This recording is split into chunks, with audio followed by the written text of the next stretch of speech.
Bienvenue, mesdames et messieurs, dans Politicia, votre rendez-vous politique dont le numéro de ce jour est consacré au Cameroun. Ils sont 15 personnalités camerounaises à avoir pris fonction ce jeudi 27 avril 2017 à Yaoundé, au Cameroun. 15 personnalités installées par le Premier ministre pour siéger au sein de la Commission nationale pour la promotion du bilinguisme et du multiculturalisme au Cameroun. Une commission créée le 23 janvier 2017 par le président de la République, Paul Biya, suite aux événements intervenus 2 mois plus tôt dans la zone anglophone du Cameroun. Alors, question anglophone ou problème anglophone, dans tous les cas, le malaise est là et est réel. Mais quelles en sont les origines et comment y fait face? 3 invités avec moi pour en parler. Monsieur André Inda, vous êtes philosophe, politologue, vous êtes par ailleurs maître de conférence. Merci, monsieur André Inda, d'avoir accepté notre invitation. C'est moi qui vous remercie. Karine Orio, vous êtes journaliste. Je vous ai invité surtout en tant que Camerounaise et donc c'est la Camerounaise que j'ai avec moi sur ce plateau. Merci Karine Orio. Merci à vous pour votre invitation. Mon invitation. Paul Chin, vous êtes vous aussi journaliste, vous êtes par ailleurs essayiste, écrivain, auteur de plusieurs ouvrages. Merci Paul Chin d'avoir accepté notre invitation. Merci Richard, merci.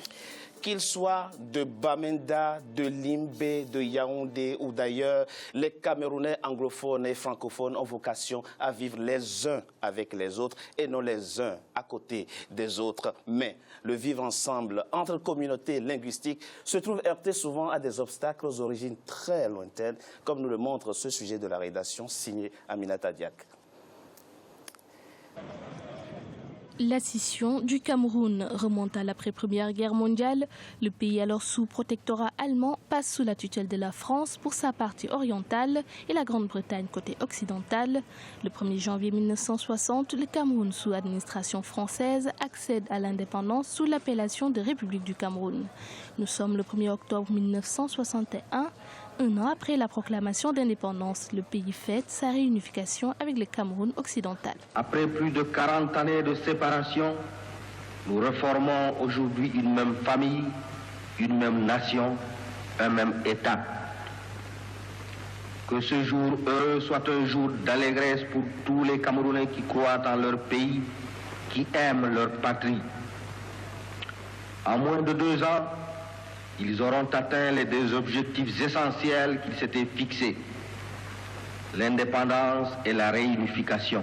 Réunissant aujourd'hui les populations d'expression française et d'expression anglaise, le Cameroun sera le véritable laboratoire d'une Union africaine qui doit rassembler des États parlants ces 2 langues. Il formera un pont entre les 2 Afriques et son rôle ne peut être accru dans les prochaines assemblées africaines. Cependant, au lendemain de la réunification officielle des 2 entités, il reste de nombreuses poches de résistance aggravées par le tribalisme. Face à cette division, Amadou Ahidjo, président de la République, organise un référendum et le 20 mai 1972 naît la République unie du Cameroun. Ahidjo a décidé, par beaucoup d'artifices, il faut le dire, de pousser au référendum qui avait pour objet de créer une République unie du Cameroun. Bien sûr, le référendum, parce que les francophones étaient majoritaires, a été accepté. Beaucoup d'anglophones n'ont pas été d'accord. Et on est tombé à la République unie du Cameroun. Beaucoup de gens estimaient que c'était une violation de l'accord de Fumban, au duquel on avait dit que c'était une république fédérale avec deux États, 2 gouvernements et 2 assemblées. Le véritable problème s'est posé lorsque le gouvernement Biya a décidé de mettre fin par un trait de plume, par un décret, à la République unie du Cameroun pour revenir à la République du Cameroun. Parce que quand on disait République unie du Cameroun, il y avait au moins sous-jacent l'idée que le Cameroun avait été une république fédérale et avait décidé de devenir une république unie. C'était un chiffon rouge agité sous le nez des anglophones, puisque avant la réunification, le Cameroun francophone s'appelait République du Cameroun. Dès lors, l'unification devient problématique. La partie anglophone se sent lésée, victime de chômage, peu représentée politiquement et pense que le pouvoir central s'occupe davantage de la partie francophone. C'est le début d'une série de manifestations dont la plus célèbre est celle de novembre 2016.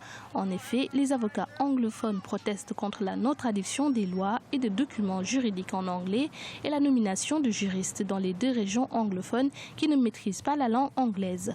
Comme les enseignants, ils estiment que l'État veut leur imposer le droit civil en vigueur dans les régions francophones du Cameroun à la place du code anglo-saxon, des divisions qui accentuent le malaise. Parce que si c'est un pays bilingue avec 2 cultures, on demande ce que le secrétariat de OHADA, si la loi sort, la même temps que ça sort en français, en portugais, ça sort en anglais aussi. Et ce n'est pas OHADA aussi, tous les droits ici au Cameroun. Parce que quand une loi sort au Parlement en français et on traduit ça, ce n'est pas la même égalité. On doit avoir l'égalité. Donc si la loi est en français, en même temps aussi on doit avoir ça en anglais. Selon le gouvernement, des membres du consortium de la société civile du Cameroun anglophone auraient profité des revendications des enseignants et des avocats pour imposer leurs idées sécessionnistes. À cela, il faut dire tout de suite qu'il y a un parti politique, disons un mouvement sécessionniste, qu'on appelle le SCNC, qui a donc saisi l'opportunité de ces mouvements d'humeur des avocats et des enseignants pour également saisir l'opportunité, monter au créneau pour exiger, donc pour pousser nos populations à adhérer à leur point de vue, c'est-à-dire à exiger également cette fois-ci, pas seulement le fédéralisme, mais la sécession. Depuis quelques années, chaque 1er octobre, le Southern Cameroon National Council, un mouvement sécessionniste anglophone, revendique également l'indépendance des régions nord-ouest et du sud-ouest du Cameroun, une revendication qui reste bloquée faute de consensus. Alors, Madame Rio, pendant des semaines, on l'a vu, pendant la crise, médecins, avocats et magistrats se sont fait les porte-voix d'une minorité anglophone écartelée, marginalisée dans votre pays. C'est un sentiment qui se justifie à vos yeux? Alors, je pense que l'erreur, il y a une vraie réalité qui est celle-là. En tant que Camerounaise, et comme je le disais en off tout à l'heure, nous sommes tous concernés, que ce qu'on soit sur place ou que ce soit dans la diaspora.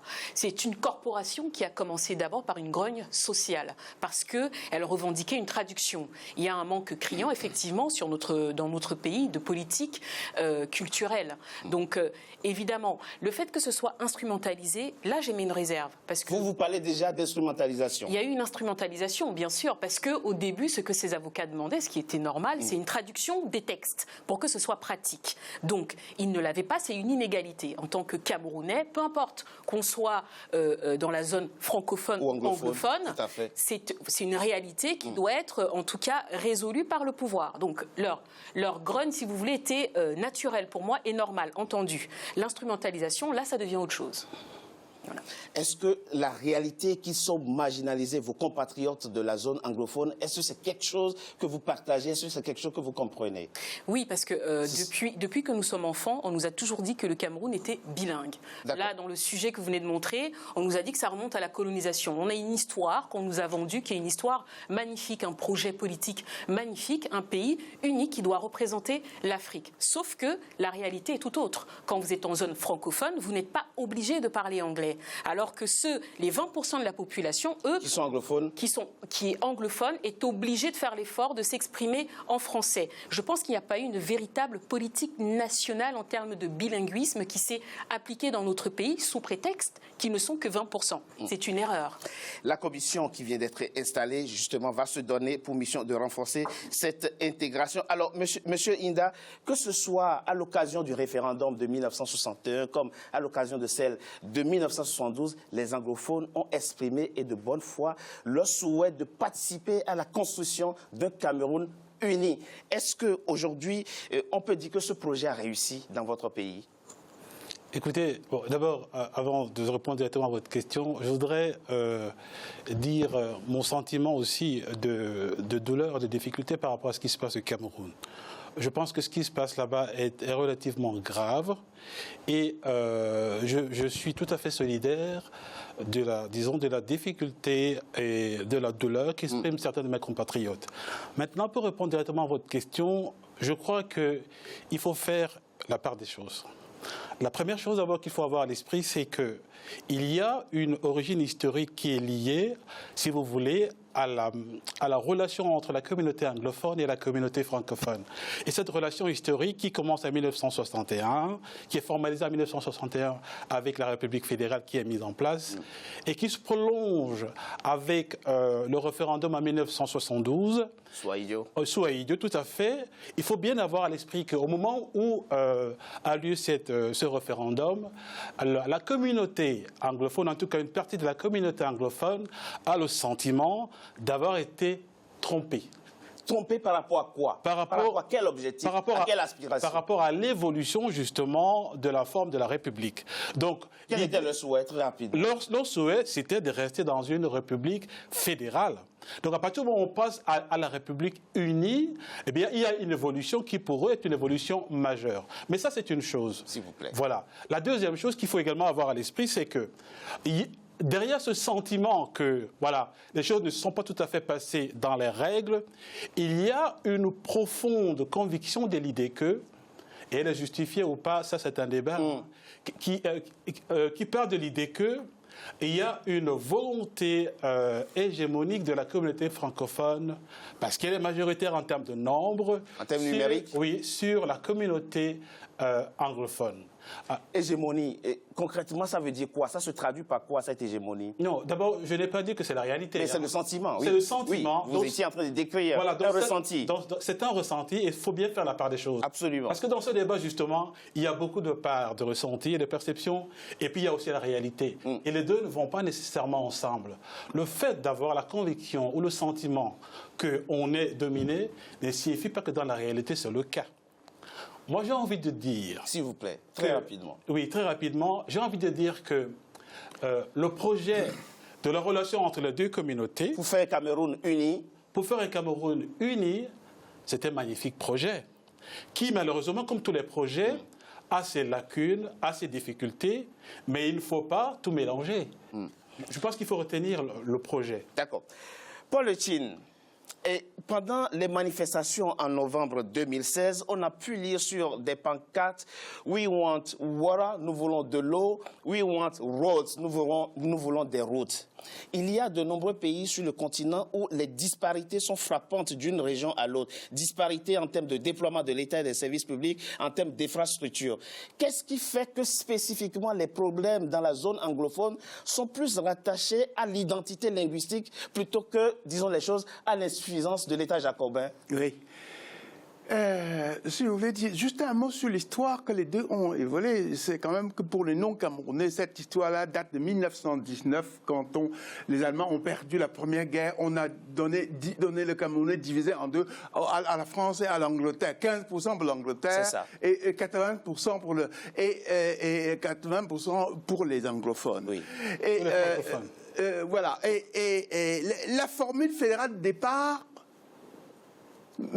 c'était ce qu'il fallait, déjà parce qu'on n'a pas la même culture. J'en viens à la question posée. La question posée tout à l'heure, Richard, savoir si c'est une question anglophone, c'est une question camerounaise, tout simplement, je dirais même. Ils ont sauf que le fait linguistique, le fait qu'ils étaient dans la situation qu'André vient de dire, a été un fait aggravant. Vous savez, dans ces pays de type régime du Cameroun, ce n'est pas des pays gouvernés, ce sont des pays surveillés, contrôlés. Surveiller, contrôler veut dire qu'on est un peu paranoïaque.